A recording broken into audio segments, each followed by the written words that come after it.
In this intense story, Marcus Shaw, a successful black CEO, faces a wrongful accusation of a crime he didn't commit, triggered by systemic racism and the deep-seated prejudices of Officer Daniels. Despite being an upstanding individual, Marcus is mistreated and racially profiled simply because of his race, with Daniels aggressively targeting him based on biased assumptions. The tension escalates as Marcus battles through the injustice, enduring humiliation and abuse of power, forcing viewers to confront the painful realities of racism in America.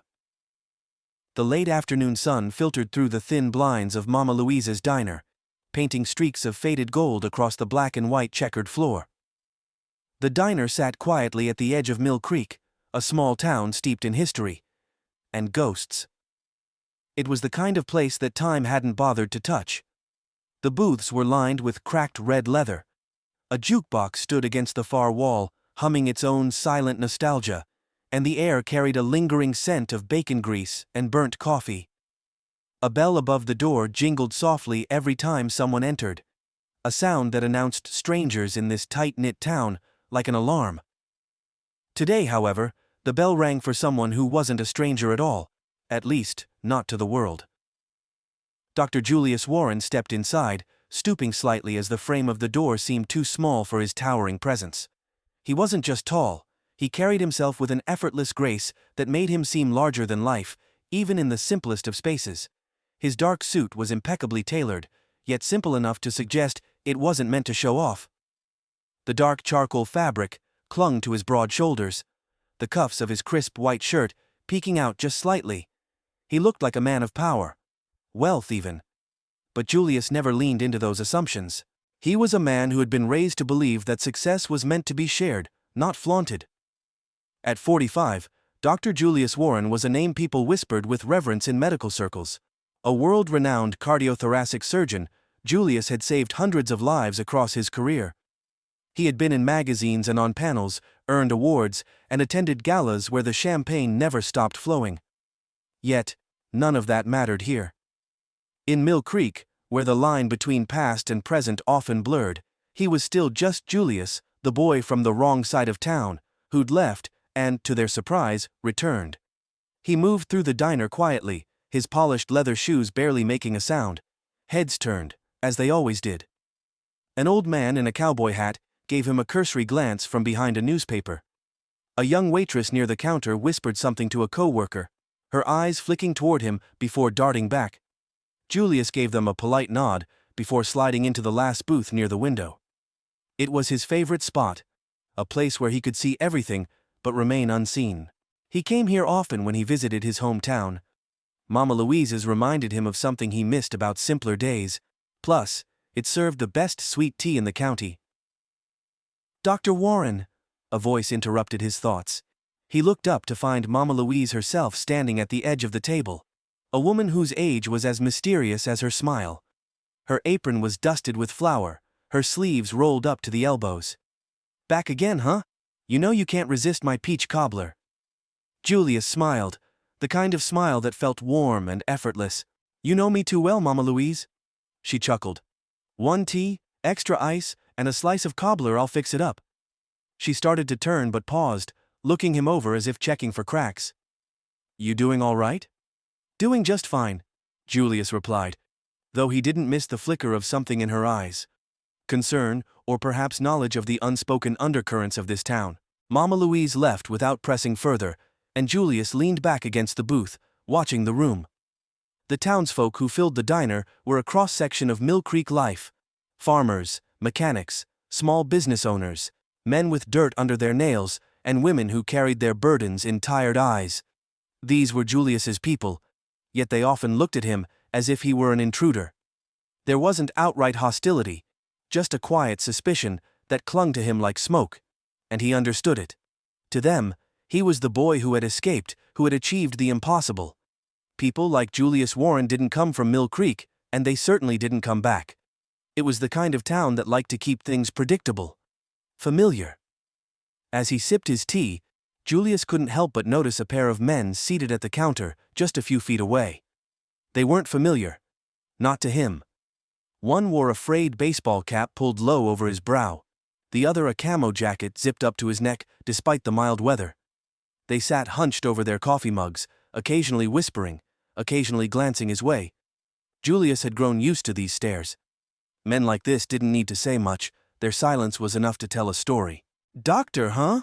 one of them finally mumbled, his voice just loud enough to carry across the space. The word doctor hung heavy in the air, the way some people might say lawyer or politician, like it didn't quite belong here. Julius ignored it at first, turning his gaze toward the window, watching a truck roll by on the dusty street outside. He'd learned a long time ago that there was no point in giving moments like this life, but the man wasn't letting up. "Must be nice," the man continued, louder now. "Fancy suits, fancy cars. You come back here for what, just to remind us how little we got?" The diner grew quiet, like someone had turned down the volume of the room. Julius set his glass down slowly, the ice clinking inside. He turned to look at the man, his gaze steady and unreadable. "I came back for the peach cobbler," Julius said, his voice even, almost light. A ripple of nervous laughter came from one of the tables. Mama Louise, standing by the counter, narrowed her eyes toward the man in the cap. "You got something to say, Dennis?" she asked sharply.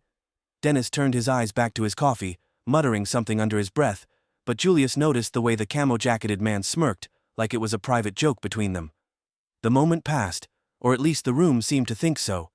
People went back to their meals, forks scraping plates, the hum of conversation picking up again. But Julius could feel it lingering, like a bad taste in the air. It wasn't the first time he'd been met with resentment or suspicion since coming back. He had hoped, naively perhaps, that his success would be something the town could share in. Instead, it often seemed to isolate him more. "You know they don't mean nothing by it," Mama Louise said quietly, as she placed a warm plate of cobbler in front of him.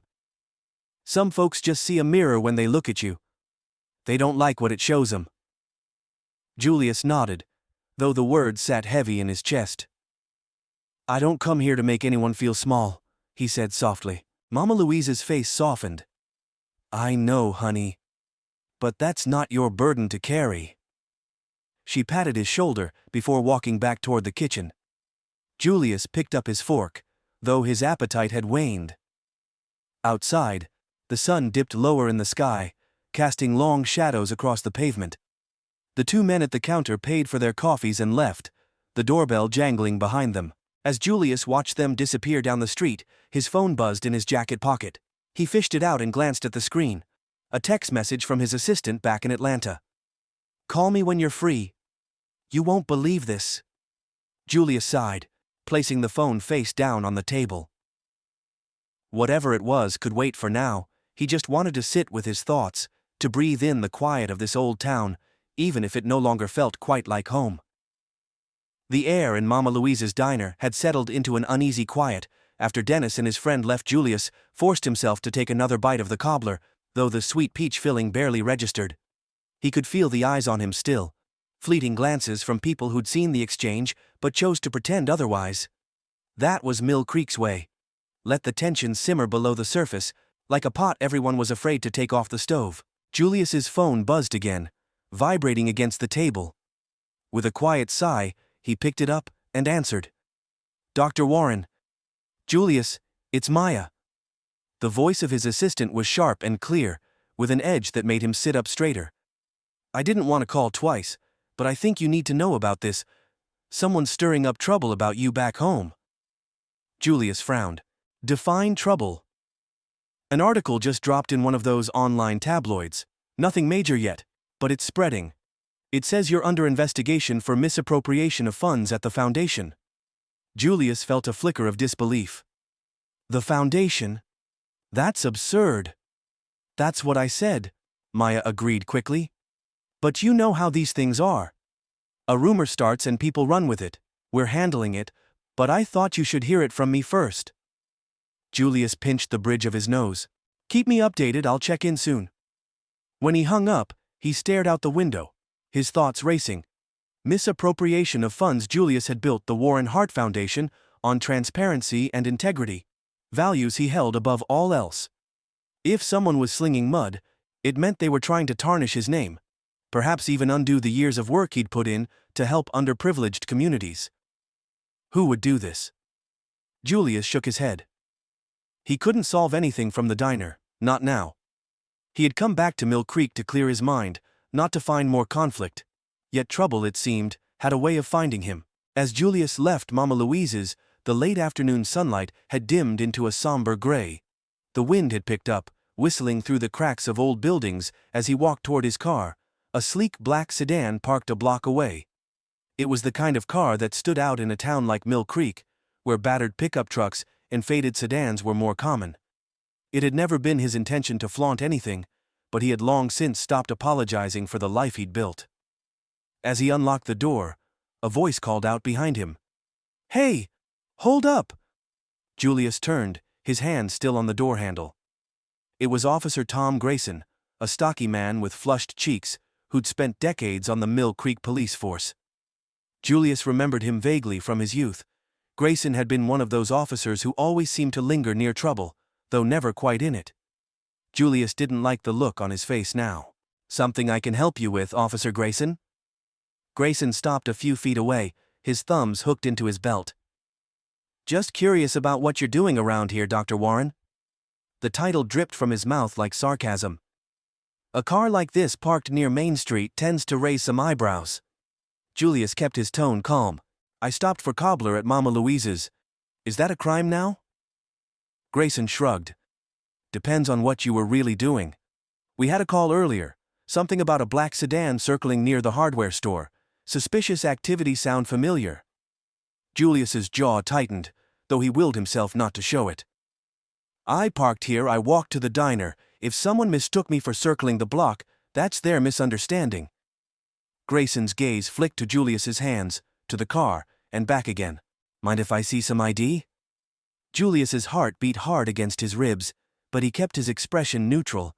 He knew better than to argue. Slowly, he reached into the inner pocket of his suit jacket, pulling out his wallet. "Here you go." Grayson studied the license for longer than necessary, holding it up to the fading light. "Atlanta, huh? Big city. Guess they pay surgeons well these days." Julius didn't respond. He knew what this was. An old game played under the pretense of routine questioning. Grayson was waiting for him to flinch, to get angry, to provide a reason to escalate. "Mind popping the trunk for me?" Grayson asked suddenly, handing back the ID. "I just need to confirm you're not transporting anything you shouldn't be." Julius hesitated. "What exactly are you looking for?" Grayson's smile was thin and humorless. "Just doing my job, you have nothing to hide, right?" Julius felt the words sting like a slap. He'd spent his entire life proving himself, to patients, to colleagues, to strangers who judged him before knowing his name. And here he was again, treated like a suspect on the street he'd once called home, but anger would get him nowhere. With measured calm, he pressed the button to open the trunk. Grayson stepped closer, peering inside. A leather briefcase sat neatly next to a pair of running shoes. Nothing more. "Looks clean," Grayson said, though there was a note of disappointment in his voice. He lingered a moment longer, then shut the trunk with a hollow thud. "You're free to go, Doc, just keep in mind this ain't Atlanta, people notice things here." "I'll keep that in mind," Julius said, his voice clipped. He climbed into the car, forcing himself to shut the door calmly when every muscle in his body wanted to slam it. Grayson watched him pull away, his gaze following Julius like a weight. The drive through town felt longer than it should have. Julius's hands gripped the wheel tighter than usual, his thoughts churning. It didn't matter how successful he became, how many lives he saved, or how far he'd come from the boy who once ran barefoot through Mill Creek's dirt roads. His skin was still the first thing people saw. To men like Grayson, his car, his suit, even his demeanor were not signs of respect, but threats. The memory of Grayson's insinuations gnawed at him. Julius knew he'd done nothing wrong, but that didn't matter when someone was determined to find fault. When he pulled into his childhood neighborhood, the change in scenery was stark. The streets were quieter here, lined with houses that had grown weary with age. Julius parked outside a small white house, with peeling paint and a sagging porch. It was his mother's house, the one he'd promised to restore but hadn't found the time to finish. Inside, the scent of lavender greeted him, a smell that had clung to his mother's walls for as long as he could remember. He dropped his keys on the entry table and loosened his tie, the weight of the day settling over him. Is that you, Julius? His mother's voice called from the back room. Yeah, Ma. It's me. His mother, Lila Warren, appeared in the doorway with a cane in one hand and a small smile on her face. At 72, her body had grown frail, but her spirit was as strong as ever. You're home late. I stopped at Mama Louise's, Julius replied, giving her a kiss on the cheek. She sent her love. Lila nodded, though the faint worry in her eyes didn't go unnoticed. Something's bothering you, I can see it. Julius paused, considering whether to tell her about Grayson or the rumors back in Atlanta. Instead, he offered her a small smile. Just a long day. You work too hard, Lila said, shaking her head as she returned to her armchair. But you always have. Julius settled onto the sofa, leaning forward with his elbows on his knees. His mother's words were meant to reassure him, but they felt like echoes of something heavier, like the unspoken expectation that he had to work harder, be better, just to stand where others stood so easily. He glanced at the clock, its ticking filling the silence. Julius stayed up late that night, reading reports on his laptop, while the house creaked around him. Maya had emailed him screenshots of the article, and as he skimmed it, his jaw tightened. The claims were vague. Allegations of discrepancies in financial reports. Anonymous sources questioning his integrity. It was thin, but it didn't need substance to cause damage. His thoughts drifted back to Grayson and the suspicion in his voice. People notice things here. Julius shut his laptop, staring into the dark room. The day had left him with a sinking feeling in his chest, like a storm was gathering on the horizon, and he was the only one who could see it coming. The following morning brought a haze of gray clouds and cold wind that rattled the old windows of his mother's house. Julius sat at the kitchen table with a mug of black coffee, his mind replaying every moment of his encounter with Officer Grayson and the phone call from Maya. First rumors back in Atlanta, now trouble here in Mill Creek. The timing was too convenient to ignore. Lila shuffled in, her cane tapping against the scuffed linoleum floor. You didn't sleep much, did you? She said softly, fixing her sharp gaze on him. I'll be fine, Ma, Julius replied, offering a weak smile. Just a lot on my mind. You can fool everyone else, but not your mother. She sat across from him, a knowing expression settling on her face. The world hasn't changed as much as you think it has. Julius sighed, staring into the dark swirl of his coffee. I came back to clear my head, and instead I've been reminded of why I left. Lila's voice softened. You left, but your roots stayed here. That's why you came back. You just don't know it yet. Later that afternoon, Julius drove into town to clear his head and gather his thoughts. His mother's words lingered in his mind, but there were still unanswered questions gnawing at him. The whispers about his foundation, the strange coincidence of Grayson's harassment, it all felt orchestrated.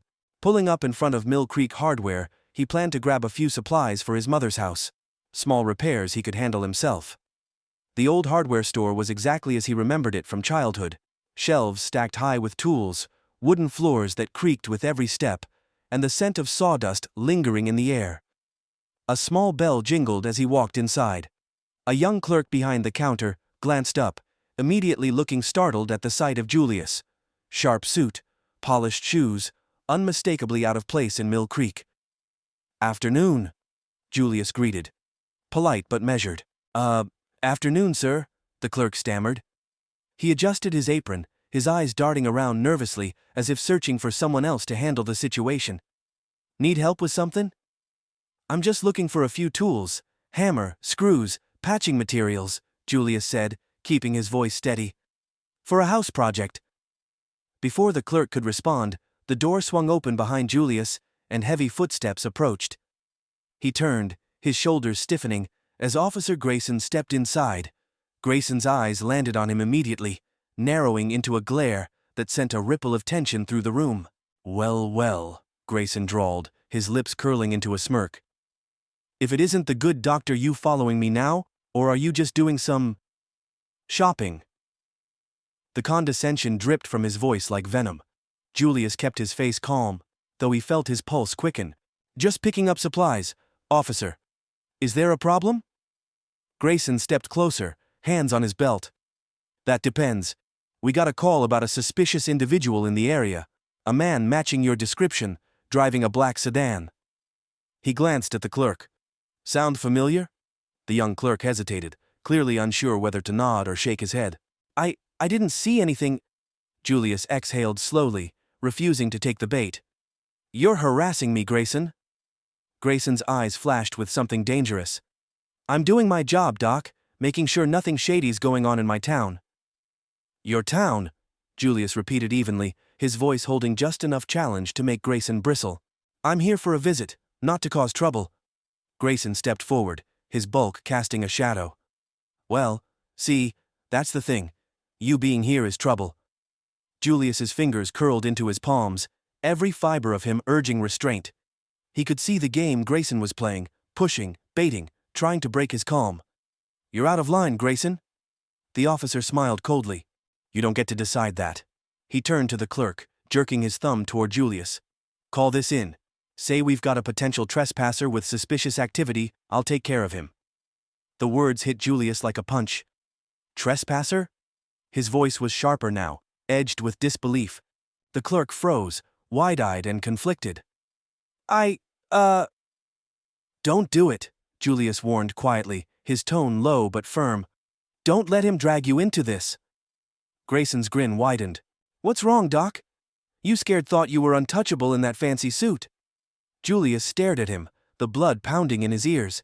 His entire life, he'd been taught to hold his composure, to stand above moments like these, yet every microaggression, every smug smile, every sliver of humiliation was building like steam inside him.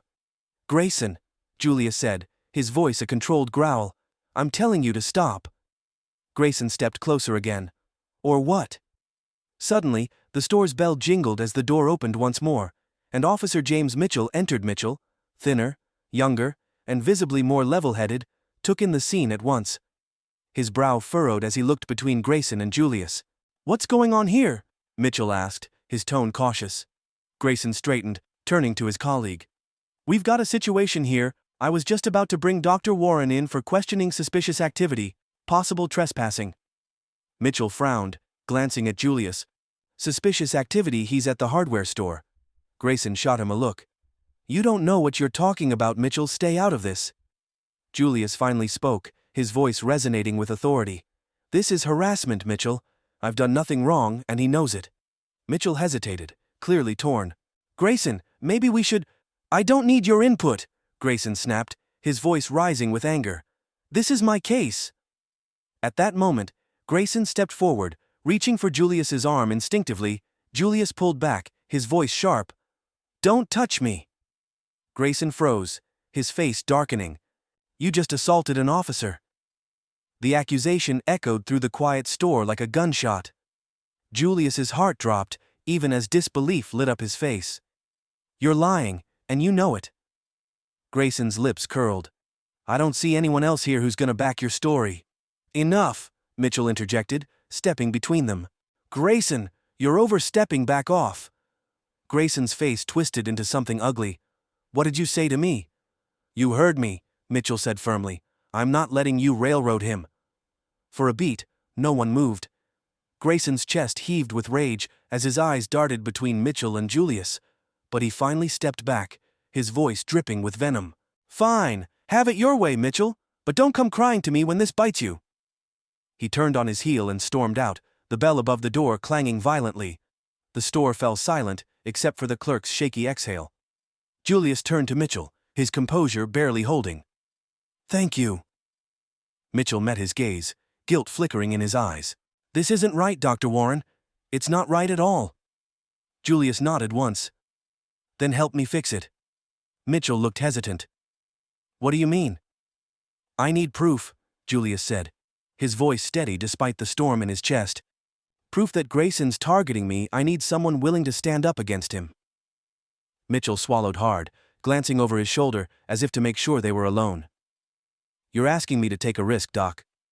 No, Julius corrected. I'm asking you to do the right thing. For a moment Mitchell said nothing. Then, finally, he nodded. All right, I'll see what I can find. As Mitchell left, Julius stood in the silence of the hardware store, his heart still racing.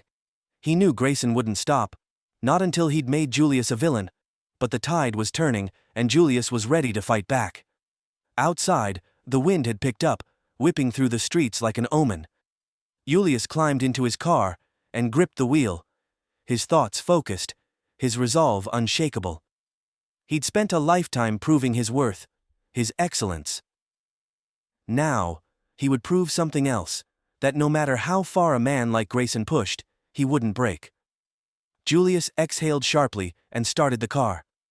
The storm was coming, but this time, he would meet it head-on. The wind roared through Mill Creek that evening, pulling at the leaves and rattling the loose shutters of old buildings. Julius sat in his car outside City Hall, staring at the imposing structure as the streetlights buzzed overhead.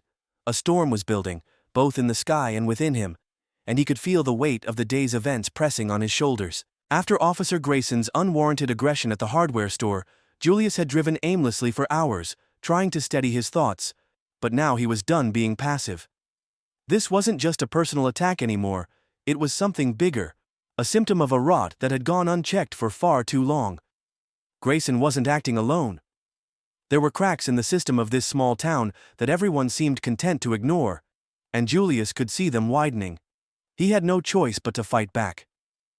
Julius entered City Hall, his shoes echoing through the nearly empty lobby. The walls, once grand, were now dulled with age. Behind the front desk sat Marlene, an older woman with graying hair tied in a tight bun. She looked up as he approached, her expression morphing from pleasant to wary. "Good evening, Marlene," Julius greeted with a polite smile. "I need to see the town manager. Is he in?" Marlene hesitated, her fingers nervously toying with a pen. I don't know, Dr. Warren. It's late. Mr. Harris usually doesn't." "I know it's late, but this can't wait. Please tell him Julius Warren is here to speak with him." The resolve in Julius's voice left no room for argument. Marlene picked up the phone reluctantly, and dialed. Julius could hear the muffled conversation. Harris grumbling at being interrupted, followed by a clipped, "Send him in." Moments later, Julius stood in Harris's office, the faint smell of stale cigars hanging in the air. Rodney Harris, the town manager, was a rotund man in his 60s with thinning white hair and a perpetual frown. He sat behind a wide mahogany desk, his fingers drumming impatiently. "What can I do for you, Dr. Warren?" Harris asked, barely masking his irritation. Julius didn't waste time. "I need to file an official complaint against Officer Grayson. His harassment has gone beyond anything I'm willing to tolerate." Harris leaned back in his chair, sighing heavily. "Grayson. What's this about?" "You already know what it's about," Julius said evenly. "He's targeted me twice now, first pulling me over without cause, then trying to manufacture a reason to arrest me today. He's a problem, and I want action taken." Harris's eyes narrowed. "You don't understand. Julius Grayson's a good officer. He's been here for years, knows how to handle the riffraff." Julius clenched his fists. "Riffraff, is that how you see me? A black doctor visiting his mother is riffraff now?" Harris's face flushed slightly, though he quickly covered it with an insincere smile. "That's not what I meant. Look, I know tensions have been high lately. Maybe there's been a misunderstanding." Julius stepped forward, his voice unwavering. "There's no misunderstanding, Mr. Harris. This is about more than Grayson. This town has a problem. People like him are emboldened because they know no one will hold them accountable." Harris's lips pressed into a thin line. "Watch your tone, Dr. Warren. You might not like how things work around here, but that doesn't mean you can waltz in and demand changes." Julius stared at him, the weight of years of unspoken truths bubbling to the surface. "You're complicit, Harris. You know exactly what Grayson is doing, and you look the other way because it suits you." Harris stood abruptly, his chair scraping against the floor. "I think we're done here." Julius met his glare without flinching. "Not even close." He turned on his heel and strode out of the office, his heart pounding with frustration. Harris wasn't going to help. If anything, he'd make sure this whole thing disappeared. Another quiet cover-up, another black man silenced. But Julius wasn't about to let that happen. Back outside, Julius leaned against his car, trying to think. The pieces of the puzzle were falling into place. Grayson's aggression, Harris's indifference, the whispers that had followed Julius since his arrival. There was a network of power in this town, and it was designed to keep people like him, successful, outspoken, black men, in their place. "Doc!" Julius turned to see Officer Mitchell jogging toward him, his uniform jacket flapping in the wind. Mitchell looked nervous, his eyes darting around as if afraid someone might see him. "Mitchell," Julius said cautiously, "what's going on?" "I shouldn't even be talking to you right now," Mitchell said, glancing over his shoulder. "But I can't let this slide. I pulled some files on Grayson after what happened earlier." He lowered his voice. "There's a paper trail. Complaints, reports that never went anywhere. But it's worse than I thought." Julius frowned. "What do you mean?" Mitchell swallowed hard. "Grayson's tied to a few incidents where evidence went missing, suspects were brutalized, and cases were quietly closed. I think Harris has been covering for him." The words hit Julius like a punch to the gut. "How long has this been going on?" "Years," Mitchell admitted. "And now for some reason, they've got their sights on you." Julius's jaw tightened. "Because I don't fit the image they're comfortable with." Mitchell nodded grimly. "Look, Doc, I want to help you, but you need to be careful. Grayson's dangerous when he feels threatened." Julius exhaled, his resolve solidifying. "He should feel threatened. He's hiding behind that badge, and I'm going to make sure everyone knows it." Mitchell looked uneasy. "What are you going to do?" "Expose them," Julius replied firmly. "If the system won't hold them accountable, I'll bring this into the light myself." Mitchell hesitated, then handed Julius a thumb drive. "Here, everything I found. Just watch your back. Grayson won't go down without a fight." That night, Julius sat at his mother's dining table, staring at his laptop screen. The files Mitchell had provided were damning: records of Grayson's misconduct, suppressed complaints, falsified reports. It was all there, a decades-long pattern of abuse protected by the town's power structure. He leaned back in his chair, the enormity of what he held settling on him like a weight. "This is bigger than me," he thought. If he released this information, it wouldn't just bring down Grayson, it would expose Harris and the town's dirty secrets. And yet, Julius knew he couldn't stay silent. The sound of his mother's cane tapping against the floor pulled him from his thoughts. Lila stepped into the room, her expression soft but serious. "You've got that look," she said quietly. "The same one your daddy used to have when he knew he was about to make some people uncomfortable." Julius smiled faintly. "I don't think this is going to be easy, Ma." "Nothing worth doing ever is," she replied, settling into the chair beside him. "But you know what you're here to do, don't you?" Julius nodded slowly. "I do." Lila reached over, placing her hand on his. "Then don't let anyone scare you out of it."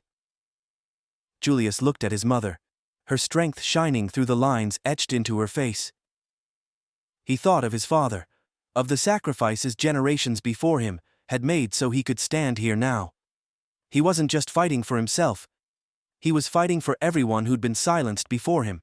The next morning, Julius stepped out onto the porch, a cold wind whipping through the trees. He could feel it in the air. Something was coming. His phone buzzed in his pocket, and he pulled it out to find a message from Mitchell. "They know Grayson's looking for you. Watch yourself." Julius's pulse quickened, but his resolve stayed firm. He knew what had to be done. With the thumb drive in hand, and the evidence ready to go public, Julius climbed into his car and pulled out of the driveway, heading straight for the town's courthouse. This was it. Grayson, Harris, the entire corrupted system. They'd underestimated him, but they were about to find out exactly who Julius Warren was. The storm was here, and Julius was ready to face it head-on. The morning air was thick with tension as Julius pulled into the small parking lot outside Mill Creek's courthouse. The town's symbol of justice sat in solemn stillness under gray skies, its columns weathered and worn, as if they too bore the weight of the truths that had been buried for far too long. Julius stepped out of his car, clutching the small, unassuming thumb drive in his pocket, a device that held the key to unraveling everything. He took a deep breath, his mind sharp with focus. Today was the day he'd confront the system head-on. The evidence Mitchell had provided was his shield, and the strength in his bloodline was his sword.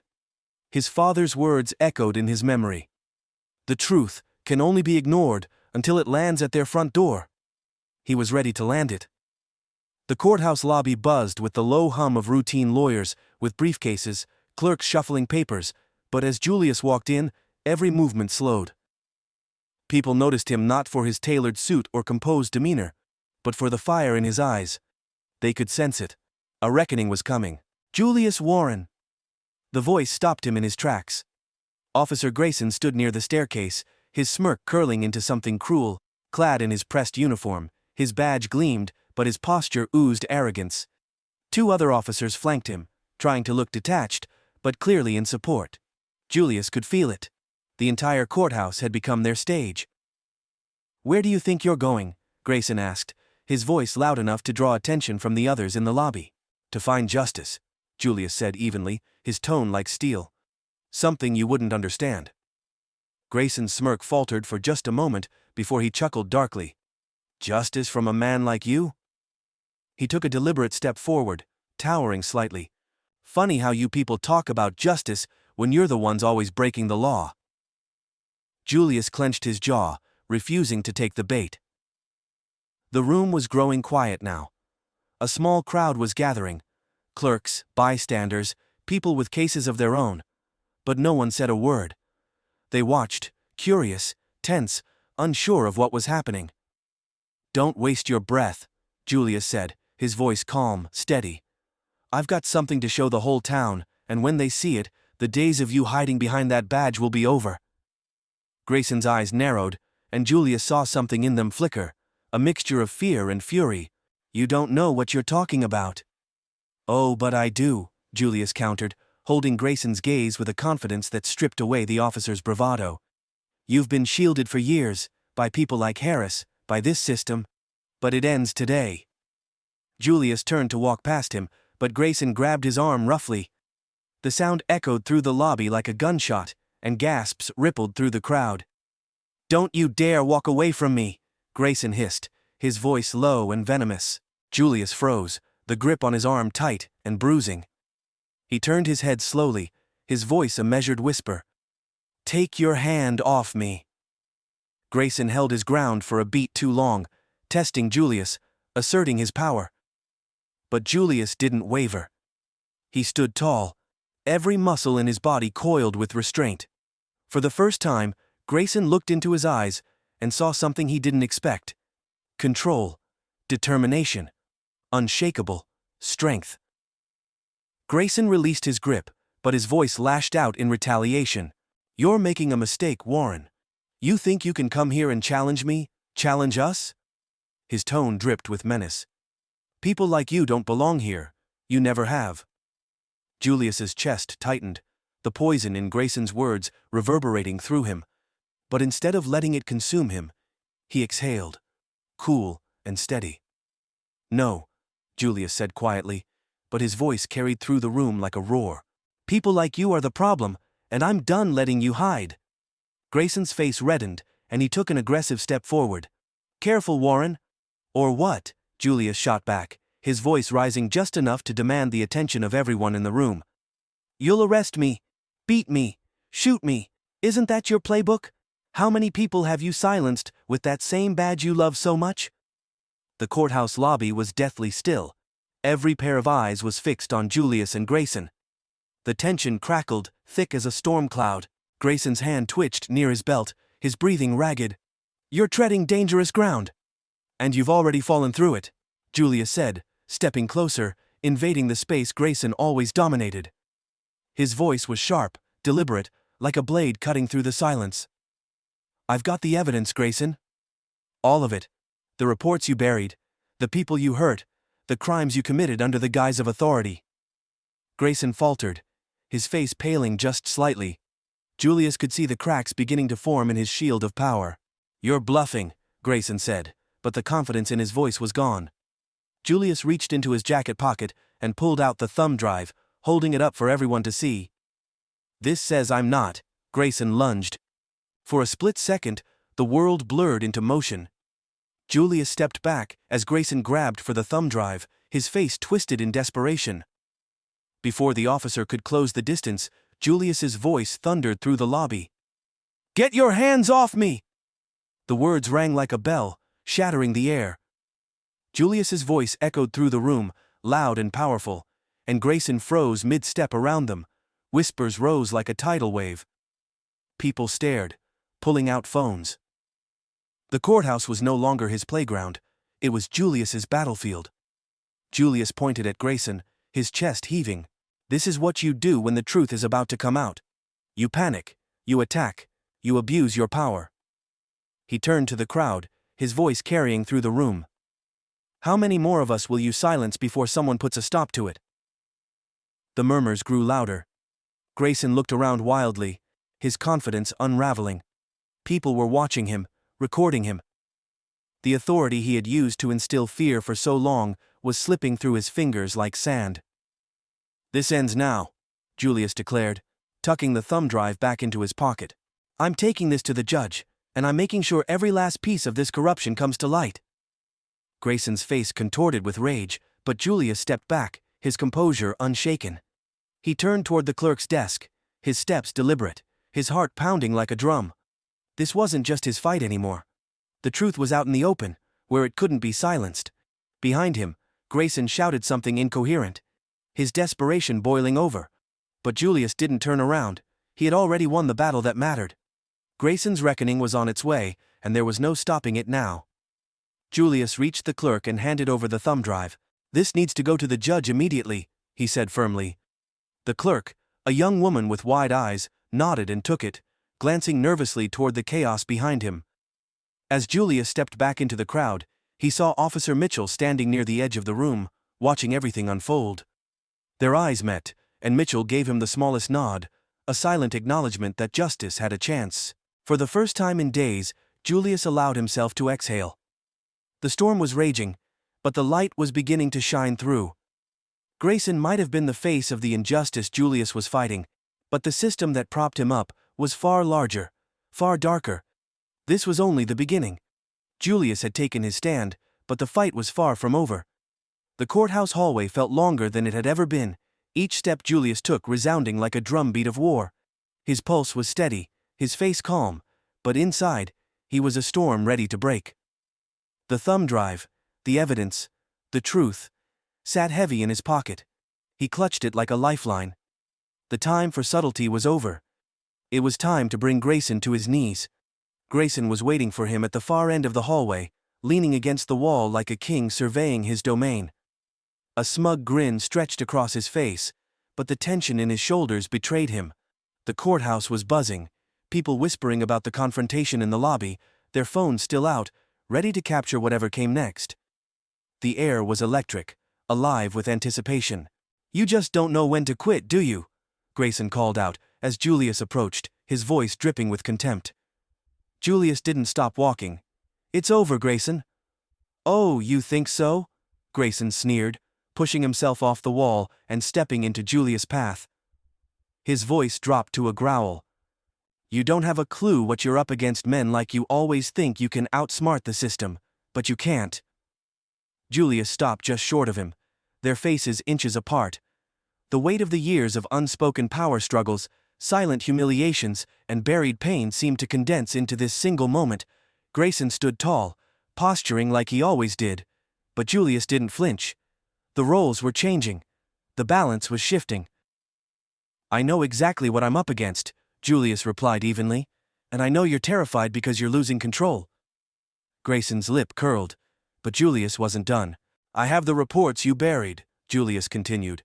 The videos, the witness testimonies, everything. I'm done playing your game, and I'm done letting you silence people like me. Grayson's composure cracked. You think anyone's going to listen to you? He spat. They won't care about your little sob story. You're just another loudmouth trying to tear down good men who protect this town. Julius's voice cut through the hallway like a blade. Good men don't abuse their power. Good men don't target innocent people because of the color of their skin. Grayson's face reddened, his hands curling into fists. The crowd had grown now. Bystanders, clerks, and a few officers gathered near the edges, watching in stunned silence. Julius could feel their eyes on him, but he wasn't speaking just for them. He was speaking for every person who had been crushed under the weight of a system that refused to see them as human.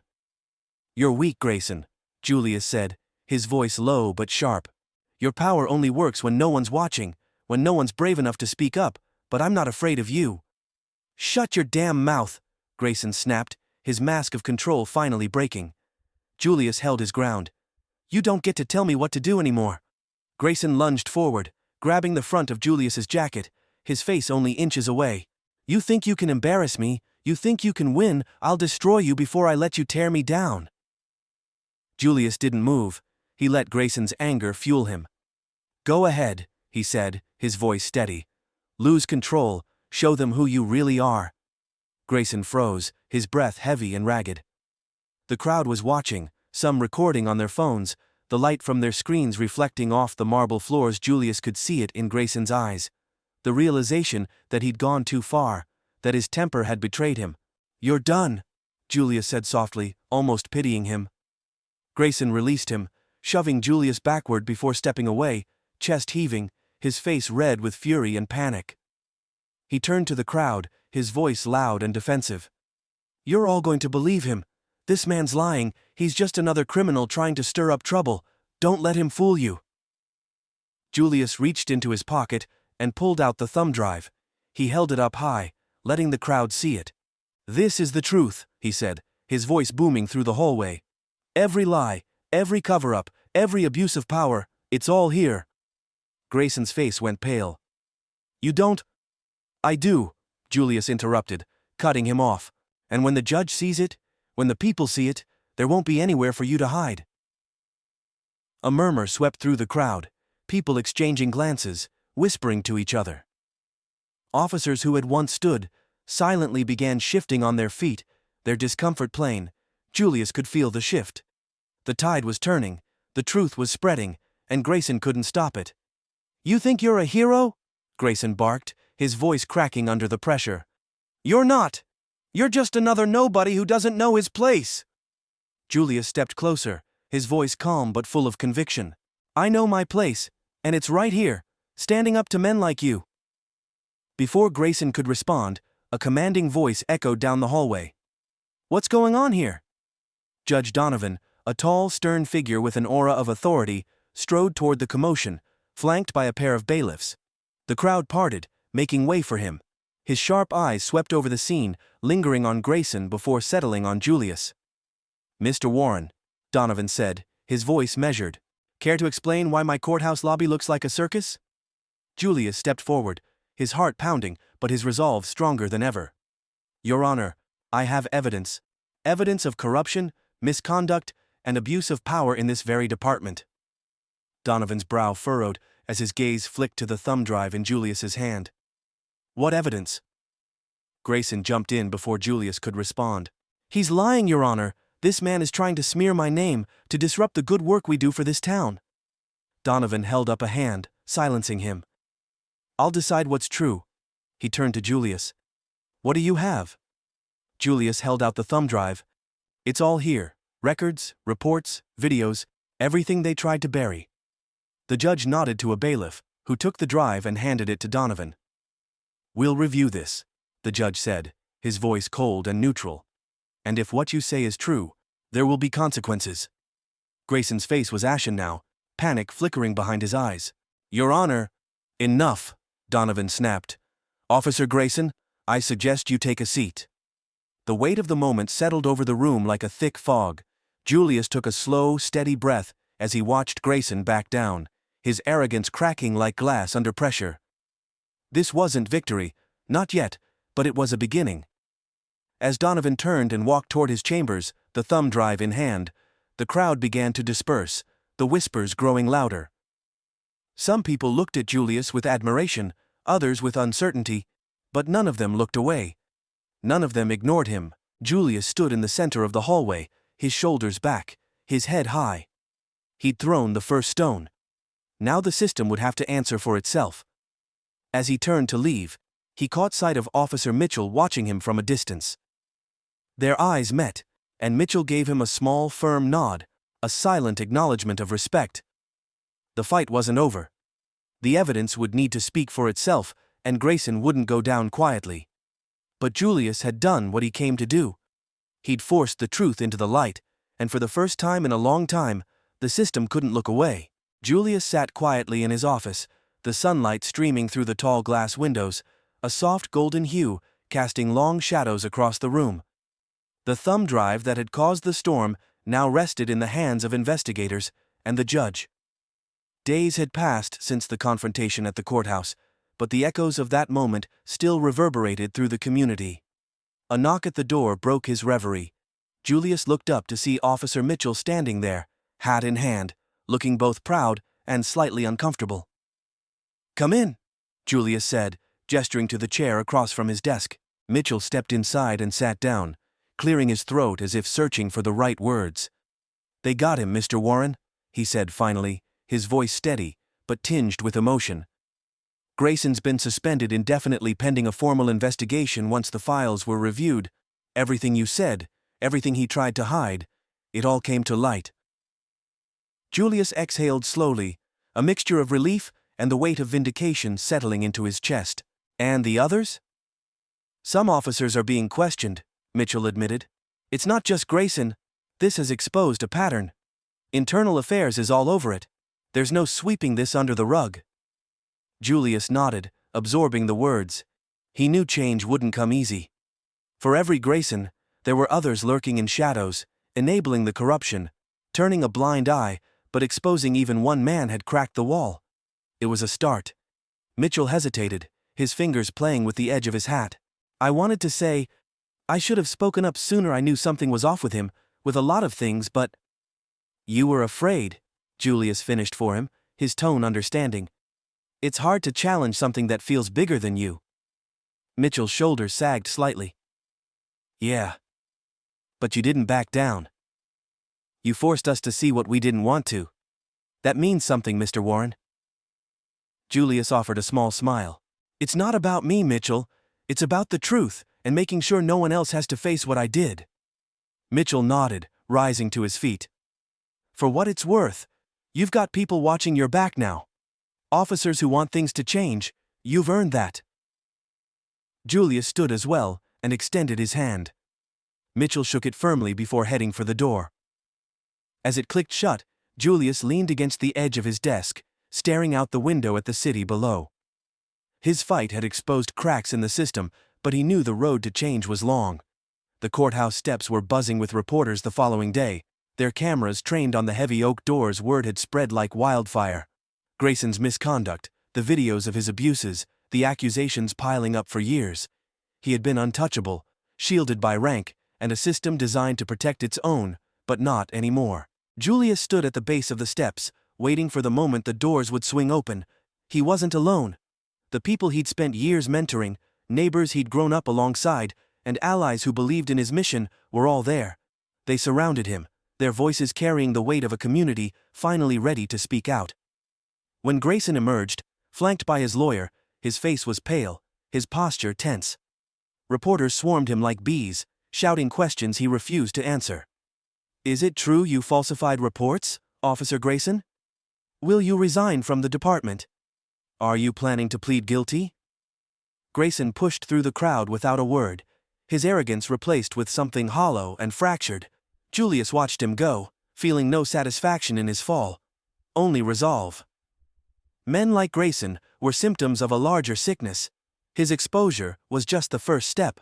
That evening, Julius sat at home on his balcony, a steaming mug of tea in hand. The city stretched out before him, alive with lights and movement. It had been weeks since his ordeal began, but everything still felt raw, like the surface of a wound healing over. "Mind if I join you?" Julius turned to see his younger sister Maya stepping onto the balcony. She carried a small envelope in her hand, her expression soft but serious. "Of course," Julius replied, gesturing to the chair beside him. She sat down, placing the envelope on the small table between them. "This came for you today. It's from the mayor's office." Julius raised an eyebrow, picking up the envelope and carefully tearing it open. Inside was a formal letter commending his unwavering courage and service to the community. It was followed by an invitation to join the newly formed Community Reform Board, a council tasked with overseeing reforms within the police department and holding those in power accountable. "They want you on the board?" Maya asked, her voice tinged with pride. Julius stared at the letter for a moment before nodding slowly. "Looks like it." "You're going to do it, right?" she pressed. "This is your chance to make real change." He leaned back in his chair, exhaling deeply. "It's tempting, But part of me wonders if it'll just be more red tape, more ways to slow progress. Maybe, Maya admitted, but you've already done more than most people ever do. You stood up when no one else would. This is the next step. If anyone can push things forward, it's you. Julius looked at his sister, her eyes brimming with belief and determination, and something inside him settled. For years, he'd spoken about change, advocated for it, fought for it. Maybe it was time to shape it from within. "You're right," he said finally, a small smile playing at the corners of his lips. "It's not enough to tear down the bad. You have to build something better in its place." Maya grinned. "That's my big brother." They sat in comfortable silence for a while. Watching the lights of the city flicker like stars, Julius felt the weight of his journey. Of the sleepless nights, the public humiliation, the anger he'd carried. But he also felt lighter than he had in a long time. He'd faced the darkness, and he hadn't broken. A month later, Julius stood in front of a packed community center. The air buzzed with energy and hope. It was a town hall meeting, the first of many that the Community Reform Board had planned. People from all walks of life filled the seats: parents, workers, business owners, and even young kids whose futures depended on the work being done. Julius took the microphone, scanning the crowd. He saw familiar faces, people who had stood by him, believed in him. And he saw new faces too, people who had been inspired by his fight. "Good evening," Julius began, his voice calm and strong. "Thank you all for being here tonight. Change doesn't happen in silence, it happens when we stand together." The room fell into a hush, everyone leaning in, hanging on his words. "The last few weeks have been a painful reminder of what happens when power goes unchecked," Julius continued. "But they've also shown us something else, that the truth has power. And so do we." He looked out at the crowd, his eyes locking onto those of a young boy sitting with his father. "This isn't just about one bad officer or one corrupt system. It's about building something better, something fair, something just, for everyone who lives here." The room erupted in applause, the sound filling Julius's chest with hope. He knew this was just the beginning. There would be setbacks, there would be resistance. But the cracks in the foundation had been exposed, and now light was pouring through them. As Julius stepped off the stage, a young woman approached him, clutching a notebook to her chest. "Mr. Warren," she said, her voice trembling slightly, "I just wanted to say thank you. What you did. It means a lot. It gives me hope." Julius smiled warmly. "Thank you. That's why we're here. To give hope." She nodded, and Julius watched as she disappeared into the crowd, her shoulders a little straighter, her steps a little stronger. The fight wasn't over, but it was no longer his alone. As he walked toward the back of the room, Julius felt a profound sense of peace. He had taken a stand, he had faced the system and refused to let it crush him, and now he was part of something bigger, something unstoppable. Julius Warren stood alone in his office as the first rays of dawn began to pierce through the skyline. The city below, normally shrouded in chaos, seemed calm, almost still, as if the events of the past few weeks had finally settled. He sipped his coffee, the faint aroma mingling with the cool air, and let his mind wander back to everything that had led him to this point. The fight hadn't been easy, it had stripped him bare, tested his resolve, and exposed him to a level of vulnerability he hadn't experienced in years. Grayson's abuse of power had been far from an isolated incident. It was a symptom of a broken system, one that Julius had always known existed but hadn't realized the weight of until he stood at the center of it. The unjust accusations, the bruises to his pride, the whispers from doubters. It all culminated in a turning point that forced him to ask himself one question. What now? It was a question that didn't just apply to him, but to everyone.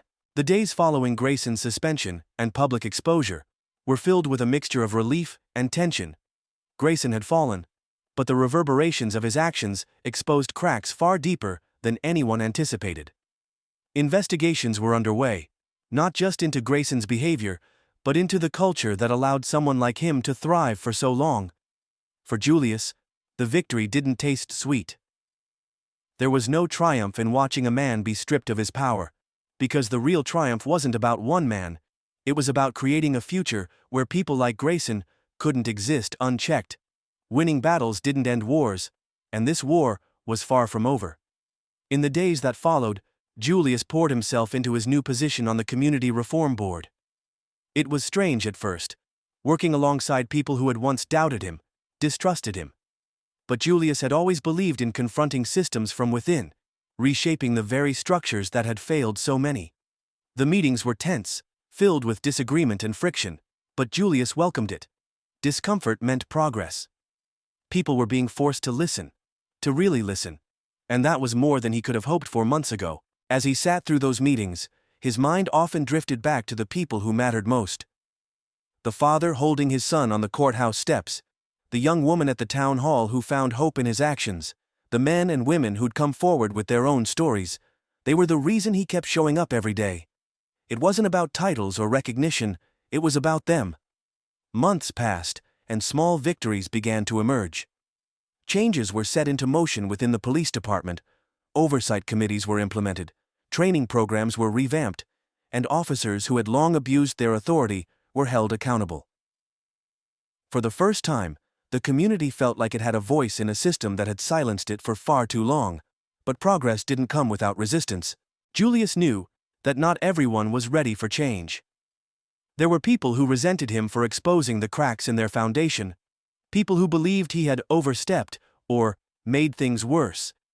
He had heard it all. The complaints whispered in dark corners, the thinly veiled insults disguised as questions about his integrity. And yet, Julius didn't let it stop him. His strength wasn't in his ability to win every fight, but in his refusal to quit. One afternoon, as Julius walked through the community center, where his team was hosting a follow-up town hall, he spotted a familiar face in the crowd. Officer Mitchell stood near the back, his expression conflicted, but determined. After the meeting ended, Mitchell approached Julius. "You were right," Mitchell said quietly, "about everything about the system, about how easy it is to look away." Julius offered a small nod. "What matters is that you're looking now." Mitchell sighed, rubbing the back of his neck. "I've been trying to talk to some of the younger officers. It's not easy, but they're listening. At least, some of them are." "That's how it starts," Julius said. "Change doesn't come overnight. It comes when people like you decide to do something." Mitchell met his gaze, a flicker of respect in his eyes. "It shouldn't have taken this long, but I'm here now." As Julius watched him walk away, he felt a quiet sense of hope. For all the resistance and frustration, there were people, good people, willing to fight for something better. Reflecting on his journey, Julius couldn't help but think of his late father, a man who had taught him that resilience wasn't about avoiding hardship, but rising in the face of it. His father had often told him, "We plant seeds knowing we may not see the trees grow, but someone will. That's enough."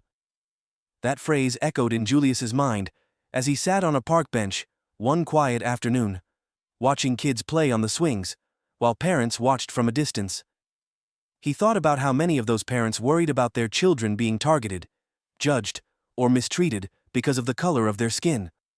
That fear was generational, passed down like an inheritance no one asked for. Julius wanted to change that narrative. He wanted kids like those playing on the swings to grow up believing that the world could be fair, that justice wasn't a privilege, but a promise. In interviews and speeches that followed, Julius spoke less about his own ordeal and more about what came after. He reflected on the broader implications of his fight, the way systemic issues persisted, hidden behind the walls of institutions too reluctant to admit fault. But he also spoke about hope, about the communities rising together, demanding something better, refusing to let their voices be drowned out. "We can't fix everything overnight," Julius said during a televised interview months later, "but progress starts with people, people willing to speak up, people willing to listen, people willing to hold others accountable, even when it's hard." When asked what he had learned through it all, Julius paused for a moment, his gaze steady. "I learned that resilience is a quiet kind of power. It doesn't always look like victory, and it doesn't always feel good, but it's what keeps you going when everything else tells you to quit." As the sun dipped below the horizon that evening, Julius walked through his neighborhood, his steps slow and deliberate. He passed children riding bikes, shopkeepers closing up for the night, families sitting on stoops and sharing stories. For the first time in a long time, he allowed himself to breathe, to take in the life around him, and feel pride in what he had fought for. He knew the road ahead was still long.